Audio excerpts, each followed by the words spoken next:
ఓం సాయిరామ్. ఈరోజు సాయి స్ఫూర్తిలో విశ్వంలో బాబాను మించిన వైద్యుడు లేడు.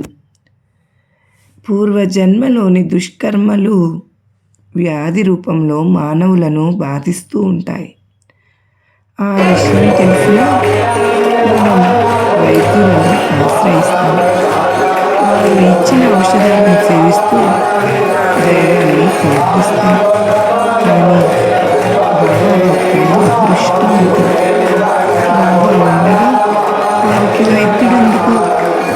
శారీరక రోగాలే కాదు, మానసిక రోగాన్ని కూడా పోగొట్టే రోగ అరువు బాబా.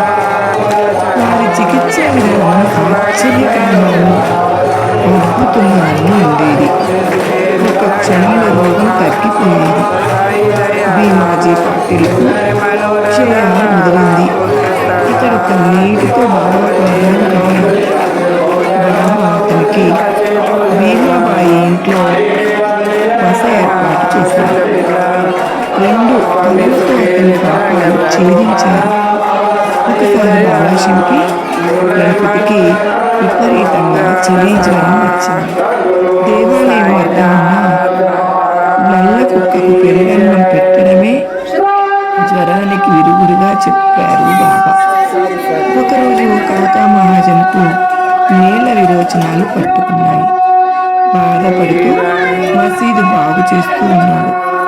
బాబా అతన్ని పట్టుకుని కూర్చోబెట్టి చివాట్లు పెడుతూ ఏరుశనగ పప్పు తినిపించారు. విరేచనాలు తగ్గాయి. మసీదు పని సాగింది. ఎంతో కొంత కడుపు నొప్పి బాబా దయాదృష్టితోనూ, శ్యామ కడుపు నొప్పి సోనాముఖి కషాయంతోనూ తగ్గింది. ఆనాడే కాదు, నేటికి బాబా తన అద్భుత విధానాలతో, కరుణా కటాక్షాలతో ఎంతోమంది భక్తుల రోగాలు తగ్గించి ఆరోగ్యవంతులను చేస్తున్నారు. వారి వారి కర్మలను అనుసరించి వైద్యులు చేసే బాబాను మించిన వైద్యుడు ఈ విశ్వంలో లేనే లేరు. సర్వేజన సుఖినో భవంతు.